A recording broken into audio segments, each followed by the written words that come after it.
ايه الفرق بين الفلاش لايت والكونتينيوس لايت؟ ده سؤال مهم قوي، المفروض تبقى انت واحد فاهمه، لان لحد دلوقتي بشوف ناس في المجال مش عارفين يفرقوا بين ده وده، فعيب عيب. نسا لابساني سنان وتمرجي خد بنصيحتي تدور واجري. نسا لابساني سنان وتمرجي خد بنصيحتي تدور واجري. بص يا صديقي، بكل بساطه الفلاش لايت هو الحاجه اللي بتضرب فلاش وبتنور وقت ما انت بتاخد الصوره. كونتينيوس لايت هي حاجه اللي بتفضل منوره باستمرار، جايه من اسمها كونتينيوس، تفضل الاضاءه بتاعتها منوره. فلاش لايت بيستخدم في الفوتو، كونتينيوس لايت بيستخدم في الفيديو. في ناس بتستخدم الكونتينيوس لايت في الفوتو وهم احرار، يعني دي بتبقى وجهات نظر، لكن انا عن نفسي ما برجحش ده. في هدات بيكون متاح فيها الاثنين، بتبقى مثلا زي الاف في 150 بيبقى متاح فيه فلاش ومتاح فيه كونتينيوس، بس الفكره ان انا ما برجحش برضو الهدات دي لان الوات بتاعها قليل.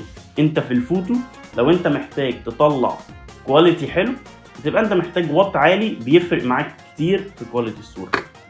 بس مش كيمياء.